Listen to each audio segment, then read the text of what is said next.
Et bonjour Charline. Salut Tony, comment vas-tu en cette journée post-pleine lune? Franchement, au top. Et toi? Eh bien écoute, ça va. Par contre, j'ai pas le sommeil le plus réparateur du monde, donc on appréciera que cette pleine lune ait fini de brasser un peu. Je dors le compte d'heures, mais pas la qualité. Et oui, aujourd'hui on va parler de la Lune. Ça tombe bien. On s'était dit que vu on allait enregistrer le jour où il y a eu une pleine Lune, on allait vous en parler. En plus, là on briefait juste avant. On a vu, enfin moi je savais pas qu'il y avait eu une éclipse de Lune et tout ça. Donc bref, je vais me présenter vite fait. Je suis Tony Grimoire. Enfin, appelez-moi Tony. Hein, c'est très bien. Tout le monde m'appelle Tony. Je pratique la magie depuis enfant. Vraiment, ça a toujours été quelque chose qui a fait partie de ma vie. Plus pour ma pratique personnelle, mais c'est quelque chose quand même qui est très important pour moi. Et je suis ravi aujourd'hui avec ce podcast de le partager avec vous et avec ma meilleure amie qui est Charline. Présente-toi. Moi, vous me retrouvez sur les réseaux sous le petit nom de Les Énergies de Charline. Je suis rentrée moi dans cette vie magique il y a déjà bien 8 ans. Pour des raisons personnelles, mais qui m'ont permis de mettre en mots des choses qui, comme toi, ont existé depuis toute petite. Et alors pareil, moi, ça m'a jamais traversé l'esprit de communiquer publiquement là-dessus, mais parce que c'est Tony, parce que la confiance existe depuis déjà bien longtemps. J'ai accepté de participer à cette aventure podcast sorcier. Et à côté de ça, tu es énergéticienne, maître Reiki, magnétiseuse. J'accompagne chaque âme qui en aurait besoin. Je suis là pour t'aider, toi, si tu as besoin d'un petit guide, le temps de reprendre ton autonomie et d'avoir tes propres clés. Alors pose-toi, prends un petit thé, un petit café, détends-toi, écoute-nous. On va passer un bon moment, on va rire et on va peut-être t'apprendre 2-3 trucs. On est parti pour un petit blabla autour des énergies de la Lune. Qu'est-ce que symbolise la Lune pour toi? La Lune, alors je lui attribue pas un symbolisme propre. En revanche, je vois bien que je suis très calée sur les cycles de la Lune, c'est-à-dire que ces énergies m'influencent, que je lui donne une symbolique ou pas, finalement ça a pas d'importance. Je vois que elle représente quelque chose pour moi, que j'y suis connectée. Je l'ai déjà dit dans un précédent podcast, un précédent épisode. Je parle souvent à la pleine lune.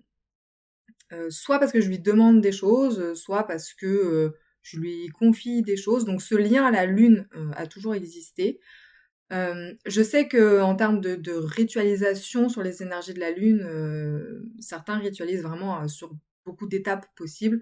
Moi, en dehors de la nouvelle lune et de la pleine lune, les énergies intermédiaires des premiers quartiers, des lunes montantes, descendantes, il y a rien de particulier qui m'appelle sur ces instants-là. Moi, ça a été, je pense, entre la Lune et le Soleil, je suis assez en déséquilibre sur ça, moi.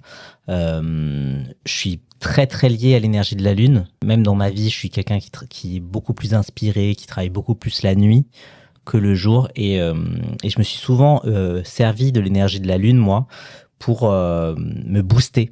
Par exemple, typiquement, une pleine Lune où je vais sortir, il y aura la Lune, je vais vraiment me sentir plus fort, plus puissant dans mon corps. J'aurai plus d'énergie, je sais que je cours plus vite la nuit. Enfin, il y a plein de choses comme ça où je sais que l'énergie de la lune me donne beaucoup plus de force que l'énergie du soleil. Donc ça a toujours été un astre très important pour moi. Je suis d'accord avec toi sur le fait que je vais surtout utiliser les énergies de la pleine lune et de la nouvelle lune.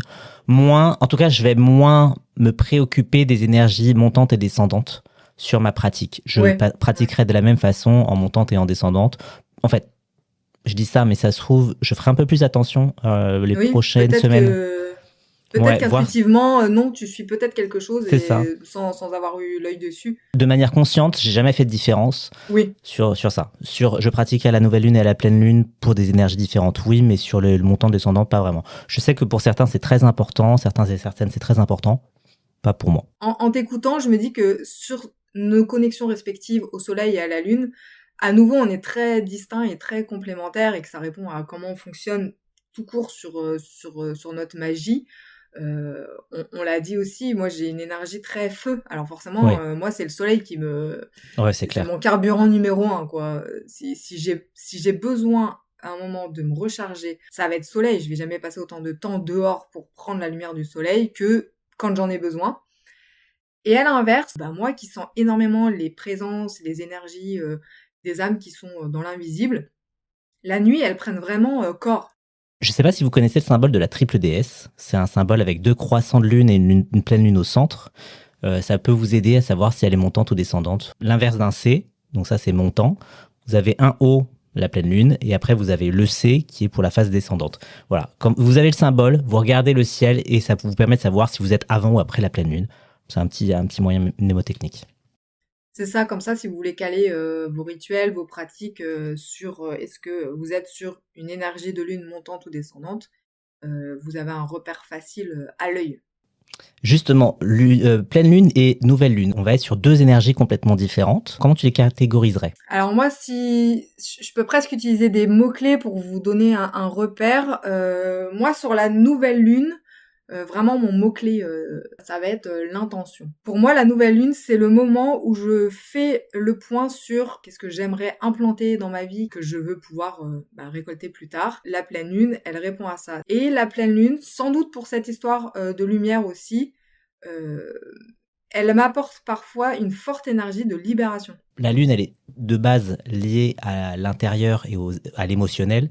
Du coup, une pleine lune, c'est le moment où votre émotionnel et votre intérieur s'expriment pleinement. Moi, j'associe la pleine lune à la manifestation et la nouvelle lune plutôt à l'intention. À la nouvelle lune, je vais être dans un travail qui va être très intérieur pour pouvoir poser des mots dessus et, comme tu dis, choisir une intention qui m'accompagnera pendant tout le cycle lunaire.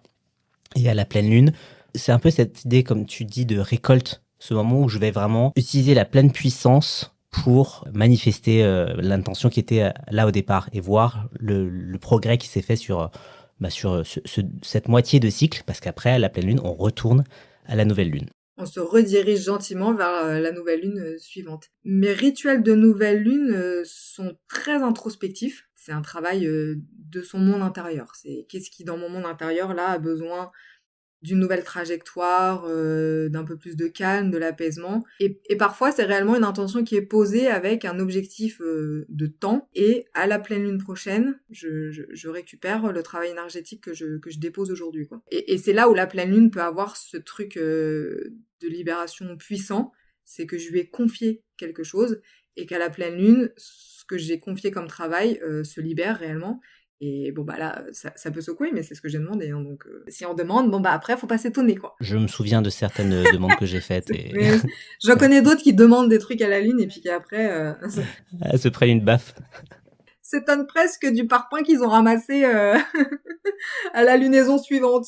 L'intelligence a été de demander à la lune en pleine lune et c'était une super lune. La super lune, c'est le moment où le volume de la lune, le volume visible de la lune est supérieur à celle que tu as d'habitude.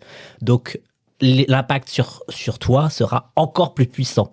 Voilà. Clairement, on est sur un niveau d'énergie qui va surpasser le niveau d'énergie d'une pleine lune classique. J'ai morflé pendant plusieurs années. Et pareil, on vous dit pas, ne le faites pas. On vous dit, faites-le en conscience. Et je rajouterais une chose pour la nouvelle lune. Si vous voulez utiliser la magie des étoiles, ça peut être très très cool. Des constellations, si vous êtes porté dessus, ça peut être très très cool de travailler en nouvelle lune, justement parce qu'elle sera moins impactée par la magie lunaire. Donc ça peut être un très bon moment pour utiliser une magie, on va dire, un peu plus stellaire. C'était mon petit truc. C'est aussi important de rappeler aux gens que... mine de rien, vous ramener à vos 5 sens, ça vous permet de suivre parfois du bon sens. Visuellement, vous voyez bien que si vous voulez connecter aux étoiles, ce sera quand même bien plus pratique de le faire sur une nouvelle lune, et donc un ciel dit sans lune. Alors j'aime pas trop ça, mais bon, vous le trouverez, le sans lune, si, elle est là, mais voilà.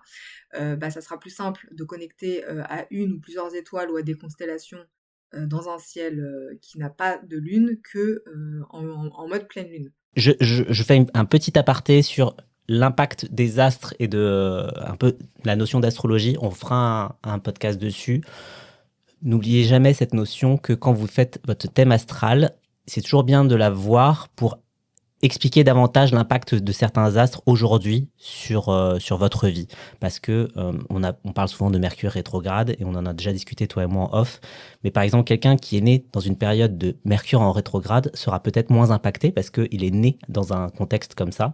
Donc ça aura peut-être moins d'impact sur lui. Si vous êtes né à la pleine lune, si tu es né tout ça, avec Mars qui était dans ton signe, tu vois, tout ça, ça pourra aussi nuancer des notions qui sont globalement admise comme ça, mais pour vous, ce sera un peu différent parce que justement, votre thème astral, il explique le fait que non, ça, c'est votre condition de base. C'est clairement un aparté hyper important, c'est cette notion de nuance. On reste chacun avec un fonctionnement propre, des énergies propres. Toutes les pleines lunes ne se coupent pas de la même façon.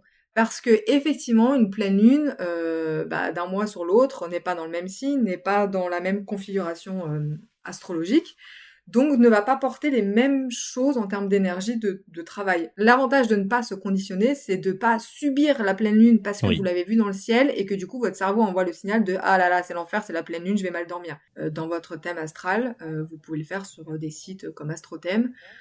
Vous avez une carte du ciel. Vous n'avez pas forcément besoin de savoir la lire, mais déjà identifier quelle planète était rétrograde ou l'inverse, on appelle ça des planètes directes. Regardez ça pour pouvoir individualiser ce que vous lisez comme information. Là, nous sommes dans, justement, on parlait de pleine lune dans un signe, on est dans la pleine lune de la Vierge. Ce que vous trouverez de manière générale, c'est que oui, le symbole de la Vierge, c'est quelque chose qui est dans l'organisation, dans l'analyse. Donc, la lumière de la lune projette sur ces axes-là. Utilisez cette énergie de cette nouvelle lune pour redéfinir vos axes et organiser la suite de votre chemin.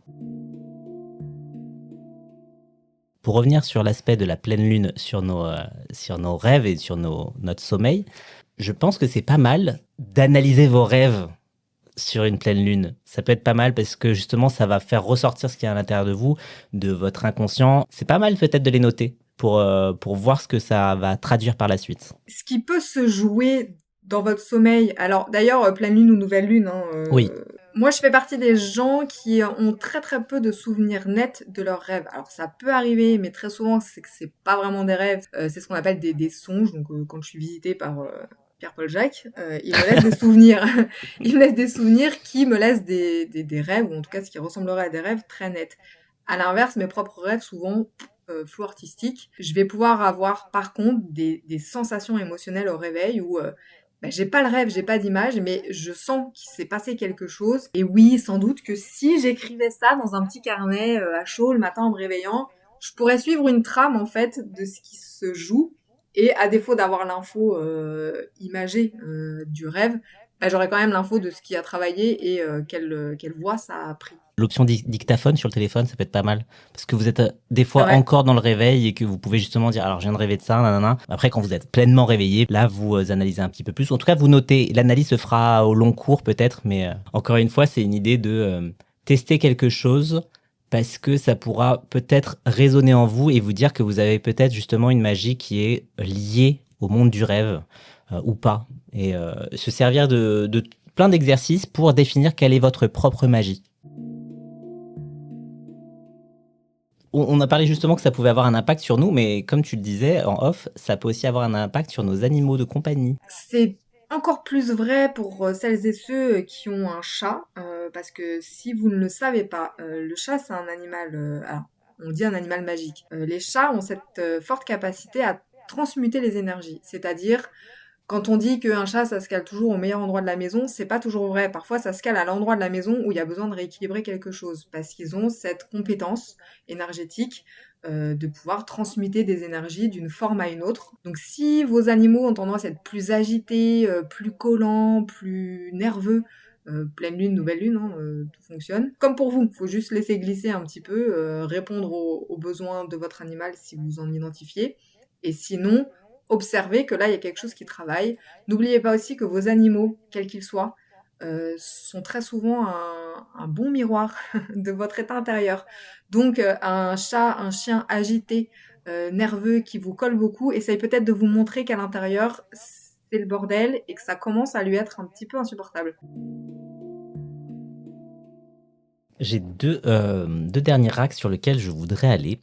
Le premier, c'est le lien entre la lune et le symbole de la femme, et justement sur toute la magie de la lune et la magie féminine. Là, sur le coup, je vais me taire. Les femmes les plus sorcières qui nous écoutent ont très probablement déjà capté ce lien de leur corps avec les énergies de la lune. En tant que femme, on est quand même bien astreinte à des cycles hormonaux, mais on est astreinte fortement à ces cycles de lune. Avoir l'œil dessus, c'est ce qui peut vous aider à reconnecter à votre corps et à traverser différemment ces trucs cycliques, parce que bon, quand même, on prend des montées-descentes.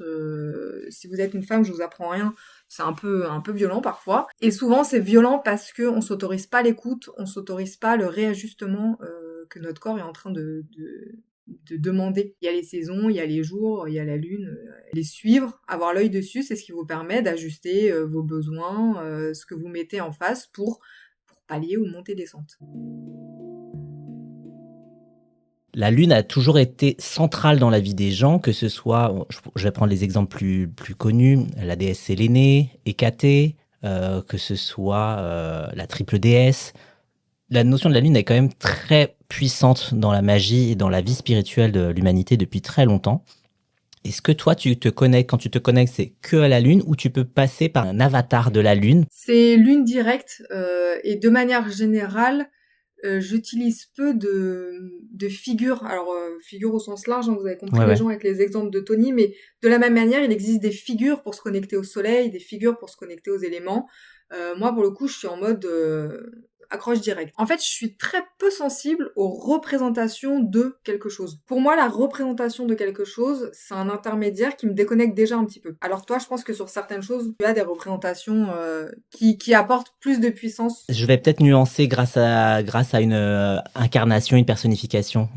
Par exemple, si la lune va être très énergétique, émotionnelle, si je veux un travail beaucoup plus magique, je vais peut-être exactement passer par une entité, on va dire, plus précise pour un peu me connecter davantage à un aspect précis de cette magie. Pour ceux d'entre vous qui ont un petit peu du mal à sortir du mental, la connexion à la lune peut vous aider. On parle des énergies féminines de la lune.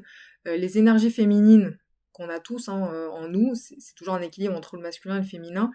Elles sont associées à votre part intuitive, à votre part émotionnelle, donc elles peuvent ramener un petit peu d'équilibre. Si vous avez vraiment cette sensation de vouloir rééquilibrer un mental trop présent, pour vous aider à reconnecter à vos émotions, vous pouvez commencer là des petits rituels de lune, poser une intention de reconnexion à vos émotions. Ça peut être un rituel simple de je me poste face à cette pleine lune, et pendant que je la regarde, je m'attache à uniquement qu'est-ce que je ressens. Pas qu'est-ce que je pense, qu'est-ce que je ressens. Je note mes ressentis, et puis je verrai sur la nouvelle lune suivante comment je continue d'avancer ou d'orienter ce travail émotionnel pour commencer à installer une balance entre le mental et les émotions. Si on continue un deuxième petit rituel que vous trouverez souvent associé à la pleine lune, moi c'est l'eau de lune. L'idée de faire de l'eau de lune, c'est de justement associer l'élément eau à la puissance de la lune, qui sont deux éléments associés aux émotions et à la puissance intérieure. Du coup, j'essaye systématiquement de créer cette eau qui va être utilisée après derrière dans mes rituels, où l'élément eau pourra être, on va dire, encore plus chargé d'énergie. Vous pouvez faire de l'eau de soleil, vous pouvez faire plein d'eau différentes. Donc l'exercice que je vous invite à faire, pas pour cette lune-là parce que it's too late, mais pour la prochaine, en gros, ce que j'aime bien faire, c'est prendre un plat. C'est une assiette en verre, donc une assiette transparente dans laquelle je vais mettre de l'eau. Si possible, de l'eau de source. Sachant que pour beaucoup, on habite en ville, donc on va peut-être pas aller à la rivière ou à la source pour récupérer de l'eau. Faites de l'eau du robinet, c'est pas grave, ne vous inquiétez pas. C'est pas parce que vous prenez de l'eau Vitel qui est dans sa bouteille en plastique depuis 5 ans que ce sera considéré comme de l'eau de source et qu'elle sera meilleure que de l'eau de robinet. C'est pas ça le plus important, c'est l'intention que vous allez mettre dedans. Prenez votre eau, votre coupelle, vous mettez de l'eau dedans. Pendant quelques secondes, vous la chargez avec vos mains, vous respirez, vous êtes dans l'intention. Cette eau, vous la consacrez dans votre esprit, voilà. Vous dites ce que vous voudrez faire avec. Vous prenez ces quelques instants pour vraiment donner votre énergie à cette eau. Puis vous la placez à la pleine lune. L'idéal, c'est de la placer on va dire le plus longtemps possible, mais vous faites comme vous pouvez. Vous essayez de la retirer avant les premiers rayons du soleil. Oui, vous avez peut-être passé une nuit de merde, mais c'est une pleine lune, donc peut-être que ce sera déjà une nuit de merde. Vous récupérez l'eau et vous la mettez dans une fiole. Et vous pouvez utiliser cette eau pour des rituels où vous allez faire parler vos émotions, votre intuition. Voilà, c'était l'exercice du jour. On te remercie. J'en profite juste par rapport à ce que tu disais pour vous faire un petit rappel. La magie, c'est pas une quête de perfection. Ouais. Si vous cherchez à tout faire parfaitement, vous allez juste rien faire du tout. Donc, d'abord le bon sens, et après faites de votre mieux. Chercher à vouloir faire quelque chose parfaitement, c'est le meilleur moyen du coup de rien faire du tout par peur de pas faire bien. Le truc qui peut frustrer parfois, c'est quand vous voulez faire de l'eau de lune et qu'il y a un ciel complètement nuageux. Vous avez le seum. Il y aura quand même l'énergie qui sera là. Ce sera peut-être un peu moins puissant parce que les nuages ont filtré, mais ne vous mettez pas la rate au courbouillon, il y aura quand même une énergie. C'est ça, à nouveau utiliser cette notion de l'intention. C'est je sais que c'est la pleine lune, j'ai l'intention de charger mon eau des énergies de la pleine lune, même si elle rayonne pas de fou et que c'est pas parfait, ça va se faire. Ça se fera peut-être à 80% par rapport aux 150% possible, mais ça va se faire. Donc ne négligez pas l'intention de faire, c'est-à-dire l'intention d'utiliser les énergies de la lune, l'intention de les combiner avec l'élément eau. Tout ça va canaliser davantage de magie que factuellement on voit une grosse pleine lune et on a mis l'eau en dessous.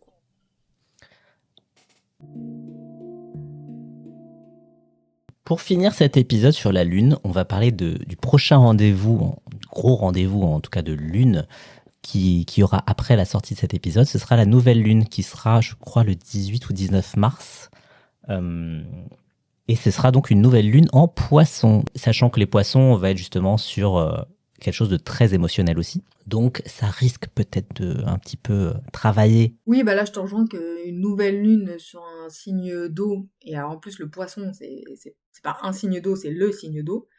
Il y a moyen que ça remue un petit peu. Alors, ancrage pour sûr. Mais plus que jamais, notez ce qui émerge, parce que dans ce qui va se passer, peut-être sur le plan émotionnel, vous avez peut-être là-dedans ce qui peut guider l'intention que vous pouvez poser sur cette nouvelle lune. Donc laissez votre corps finalement vous amener à mentaliser, à représenter quelque chose. Et pour les nouvelles lunes comme ça qui peut-être remuent un peu, ça peut être le bon moment pour les bains énergétiques. C'est un moyen de libérer ces énergies qui coincent, qui accrochent à la sortie. Donc un bain, voilà, classique, hein, vous faites couler de l'eau dans une baignoire, je vous apprends rien. Je vous recommande très fort une bonne poignée de sel marin, voilà, un truc vraiment qui nettoie à fond. Et après, bah pareil, vous pouvez y ajouter des pierres si vous voulez en mettre. Vous pouvez rajouter des plantes. Mais voilà, ce bain énergétique, ça peut être le bon moment pour accompagner l'émotionnel. Et dernière chose qu'on a oublié de dire, la pleine lune, oui, c'est à un instant T, mais dans la réalité, et c'est un peu le lien avec la triple déesse, c'est plus sur 3 jours une pleine lune. Les énergies de lune, pleine ou nouvelle, hein, ça monte sur les 3 jours d'avant et ça redescend sur les 3 jours d'après, à la louche. Hein. Donc, moi, je le dis aussi pour vous qui avez peut-être des enfants. Parce que les enfants, c'est un petit peu les rois de... ça va durer une semaine, le bazar autour des lunes, quand ça va travailler. J'ai parfois, moi, des parents qui me contactent vraiment sur un enfant qui, d'un coup, dort plus depuis 2 jours. Si moi, je sais qu'il y a une pleine lune le lendemain, je leur conseille, s'ils ont la patience, d'attendre qu'on soit sorti de la lune pour savoir si c'est pas juste ça avant de faire un soin énergétique. Parfois c'est juste ça, parfois pas, mais au moins ça donne la possibilité d'observer si c'était pas ça. Donc pour vous c'est pareil. Et là ça peut valoir le coup pour vous, si factuellement vous avez déjà observé que ça travaillait, là vous pouvez aller lire des choses sur on est sur une pleine lune en quel signe ou une nouvelle lune en quel signe, avec ou sans éclipse, allez lire les particularités de ce que ça travaille parce que manifestement vous semblez être concerné.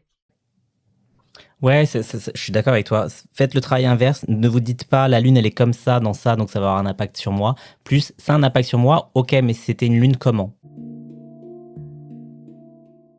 Merci de nous avoir écoutés dans ce nouvel épisode de En attendant le bûcher. N'hésitez pas à nous suivre sur Instagram, sur ma page Tony Grimoire et sur la page de Charline, Les énergies de Charline.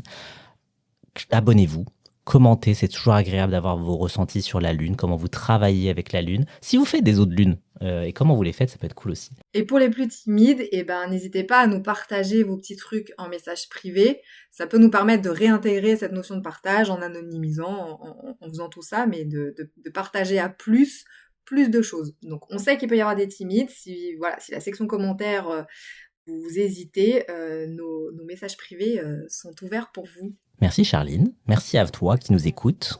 Merci à tout le monde et puis belle prochaine nouvelle lune. Et bonne journée à vous, bon dimanche à vous. À très bientôt.